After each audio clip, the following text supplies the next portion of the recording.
Bon, on m'a dit que je gueulais un petit peu dans mes vidéos, que j'étais un petit peu dans tous les sens, que je partais aux sucettes, que j'étais super excité. Du coup, on va tenter une intro un petit peu différente. Salut les amis, j'espère que vous allez bien. Bienvenue pour cette nouvelle vidéo, bienvenue YouTube. Encore une fois, plaisir énorme pour moi de vous parler aujourd'hui. Aujourd'hui, cette vidéo va pas... Ah, c'est de la merde, j'y arrive pas. Salut les amis, j'espère que vous allez bien. Bienvenue pour cette nouvelle vidéo. Comme d'habitude, plaisir énorme de vous parler aujourd'hui. Comme d'habitude, gros kiff d'être là. Quelque part, on s'en rappelle ce qu'on me dit, j'en ai un peu rien à foutre. Du coup, je fais les choses comme j'ai envie, à ma manière, ça va bien se passer, on va kiffer. C'est parti.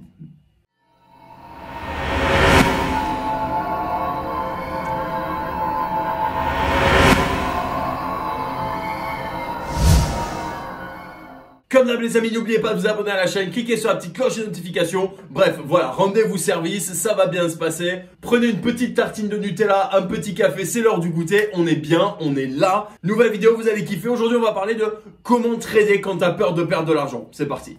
Bon, déjà, en deux mots, définition, la peur de perdre, ok? Pas compliqué, il y a des marqueurs très clairs. Main moite, boule au ventre, sueur froide, énervé, irritable, enfin bref. Voilà, il y a des signes qui sont quand même très clair. Maintenant, dans cette vidéo, je vais vous donner mes astuces pour l'éviter, mes astuces pour passer à autre chose, pour réussir surtout à vous débarrasser de cette peur. Parce que comme je dis toujours, si vous tradez avec peur, c'est que vous tradez mal, c'est que vous prenez de mauvaises décisions ou en tout cas, vous vous ouvrez complètement à la possibilité de perdre votre oseille et de tout cramer en 2 secondes, d'accord? On n'en veut pas, c'est pas le but, ok? Maintenant, vous pouvez vous dire qu'à mon niveau, bon, bah, y a pas de peur, etc. Pour autant, il y en a eu. Pour autant, bien sûr qu'il y en a, vous me voyez, que ce soit sur les réseaux sociaux, d'ailleurs n'hésitez pas à me suivre si c'est pas encore le cas, ou mes élèves dans l'académie me voient envoyer des sommes énormes parfois. Bon ben voilà, pour autant ça veut pas dire que moi j'ai jamais eu peur, ça veut pas dire que j'ai toujours été en grosse détente quand j'envoie des gros trades, parce que vraiment pour le coup en l'occurrence c'est le cas, quand j'envoie des grosses sommes d'argent, je suis tellement serein, je suis tellement bien avec moi-même entre guillemets, avec mon trading. Y a pas de panique, je suis calme. Moi, je pense que de toute façon, j'ai pas trop ce gène du stress et de la panique. Ceux qui me connaissent personnellement le savent. Pour me faire paniquer, pour me faire stresser, normalement, il en faut beaucoup. Mais bon, quand même, il y a des techniques assez faciles, assez claires à mettre en place. Je vais les aborder avec vous dans cette vidéo aujourd'hui. Parce qu'encore une fois, ce qui m'intéresse, c'est votre profit. Et votre profit, il en passe pas par la panique. Allez, la première petite astuce de Maïté, ayez un plan. Et un plan, mon ami, c'est trop important pour ne pas le faire, c'est trop important pour le négliger et malheureusement je le vois tellement, j'en parle, je sais, je me répète, je suis désolé, je vais en parler encore pendant 15 secondes si jamais vous voulez passer le passage de tous les mecs qui font défiler leur écran à la recherche d'opportunités. Putain, si t'as pas trouvé d'opportunité quand t'as fait ton plan la veille ou le matin même, avant toute la folie des matchs, etc. Si t'as pas trouvé d'opportunité avec les statistiques d'avant-match, dis-toi un truc mon gars, tu trouveras pas d'opportunité valable en cours de match. Ça n'existe pas. Si tu te dis à 15h30 un samedi en n'ayant rien préparé, oh putain ça c'est pas mal dis donc. Ouh dis donc il y a de l'oseille à faire. La cote a l'air pas dégueu. Allez on y va. Ouais c'est le Barça, je sais que ça gagne. Ouais c'est bon on y va. Ça va mal se passer. Ça va mal se passer. Déjà si je te rends compte je te mets un coup de chevrotine. Déjà de base parce que si tu regardes mes vidéos tu sais que c'est interdit. Et secondo, tu vas perdre de l'oseille. Tu vas perdre ta cagnotte à une vitesse de dingue, d'accord? Donc, si tu as un plan, ça va bien se passer parce que tu es carré, tu es en place, tu as des opportunités que tu as décelées. Et je te garantis un truc, si tu fais un plan sérieux, des opportunités, tu vas en avoir à la pelle, d'accord? À la pelle. Je te dis pas que tu vas prendre 14 trades par jour. Pour autant, tu vas prendre minimum 3 à 4 trades et tu peux te régaler, d'accord? Tout simplement. En deuxième point, super important pour réduire ce facteur stress, ce facteur peur avant de trader, si les conditions du marché ne te plaisent pas, sors.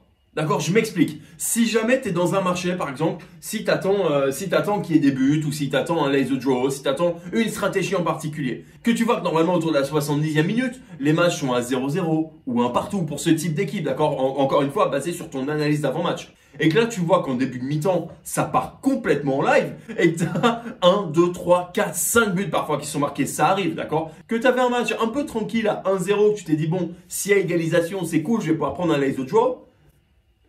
Et que là, tu vois qu'il y a 5 buts qui sont marqués, on arrive à 3-3 à la 70e, 75e minute.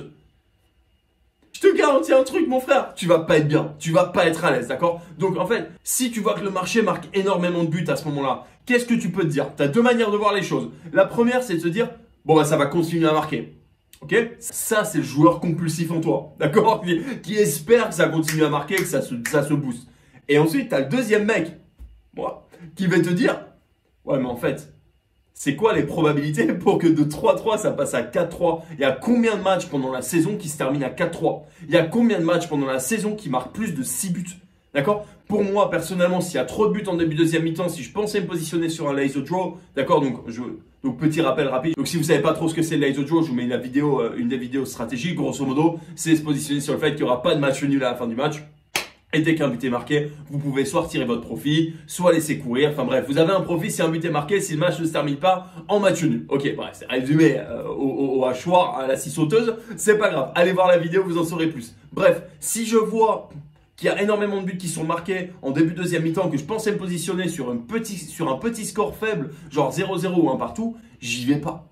J'y vais pas parce qu'en fait le match est complètement imprévisible, d'accord? C'est un match en général que j'aurais sélectionné parce qu'une équipe est nettement dominante par rapport à une autre. En fait là je vois que c'est pas le cas du tout. Ça y est, je laisse de côté, ok? Si tu vois que le marché est volatile, si t'es pas à l'aise avec, ne le trade pas. Parce que si tu le trades déjà, en général tu vas prendre une mauvaise décision, tu vas avoir de la crainte, tu vas être pas bien, de l'angoisse.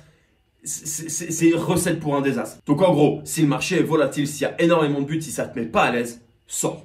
En troisième point, ton état mental. Et n'oublie jamais une chose, c'est que tu es en contrôle. D'accord? Arrête de laisser tes émotions te bouffer. Arrête de les laisser te gérer complètement. Si tu sens que tes émotions prennent un petit peu le dessus, vous me connaissez, je suis un adepte de la méditation, je suis un adepte de la relaxation, des pensées positives, des affirmations. D'ailleurs, j'ai fait une vidéo il n'y a pas longtemps là-dessus. C'est archi important. Passe à autre chose. Fais quelque chose d'autre. Va te relaxer. Va passer un petit peu de temps avec madame. Mets-toi Netflix pendant un quart d'heure, d'accord? Mets-toi une connerie, genre un spectacle de Kevin Hart ou j'en sais rien. Va regarder un truc qui te fait marrer, d'accord? Et passe à autre chose, ok? Relaxe-toi, détends-toi. Fais un petit break, ok? Tout simplement, fais un petit break. Si tu sens que ça prend vraiment le dessus sur toi et que c'est trop compliqué d'avancer, reste pas là-dedans, reste pas dans cet état de crainte et surtout fais une petite pause, laisse le trading de côté pour 5, 10 minutes, 15 minutes, même une journée, ok? T'as besoin de faire un break, c'est tout, il n'y a pas d'urgence.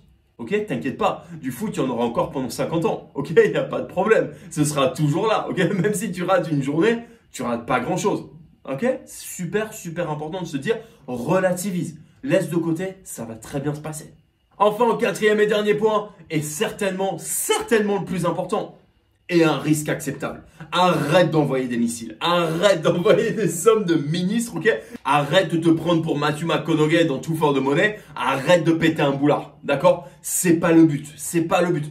Place des sommes acceptables et une mise acceptable, ok?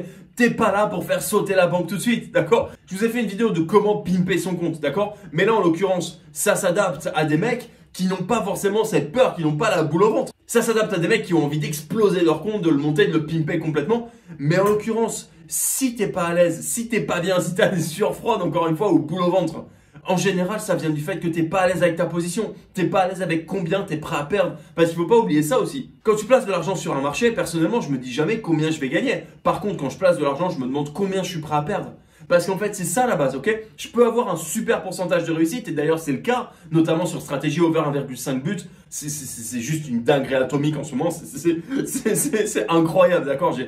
Là, sur les 20 derniers trades, j'en ai 20 gagnants, c'est juste dingue. Pour autant, quand je rentre sur les marchés, je me dis jamais, non, je me dis, ok, tu vois, je suis prêt à perdre 2000 sur ce match. Je suis prêt à perdre 2000, pourquoi? Parce que je sais que je peux prendre 6. Ou alors, je suis prêt à perdre 2000, pourquoi? Parce que je sais que ma bankroll, ma cagnotte origine, va survivre tranquille, ok? Je vais même pas sourciller. Si je perds 2000, je vais aller faire une sieste. J'en ai rien à foutre, d'accord? Vous voyez ce que je veux dire? C'est un petit peu l'idée, d'accord? Je suis pas en train de dire, ouais, non. Pas du tout. Et une somme adaptée à toi, à ta personnalité, à ta mentalité, à ta cagnotte, c'est archi important. 1%, 2% max. Jamais plus de 2%, je vous en supplie. Jamais plus de 2%, même si vous êtes sûr, même si vous avez un tuyau, une inside information, j'en ai rien à foutre, d'accord? Jamais plus de 2%. Faites attention, je vous en supplie. Et ça, mon gars, ça, c'est la clé pour y arriver. Ça, c'est la clé pour être serein, pour être détendu avec ton trading et pour faire du bif. Et voilà les enfants, on arrive déjà au bout de cette vidéo. J'espère que ça vous a plu, j'espère que vous avez passé un bon moment. J'espère surtout que ça va vous aider à gérer vos émotions, vous aider à avancer, vous aider à vraiment gagner de l'argent et à devenir des traders profitables. Vraiment, c'est tout ce qui m'intéresse. Je sais que tu peux le faire. Ça va archi bien se passer. Maintenant, si tu veux aller vraiment plus loin, n'hésite pas à aller sur le site de la footballtradingacademy.com, télécharge mes stratégies gratuites. Rejoins-nous, rejoins la communauté trader, rejoins la meilleure formation du marché actuellement sur le trading sportif. Communauté trader qui se gave en permanence. Je suis avec vous tous les week-ends sur les marchés pour m'assurer que ça se passe bien. Pour m'assurer que vous preniez les bonnes décisions, les bons trades au bon moment, sur la bonne stratégie, bonne cote et que vous puissiez vous régaler tout simplement Tout simplement. Voilà. C'est sur cette note-là que je vous laisse les amis. Comme d'habitude, bon trading. Faites attention à votre position. Faites de l'oseille.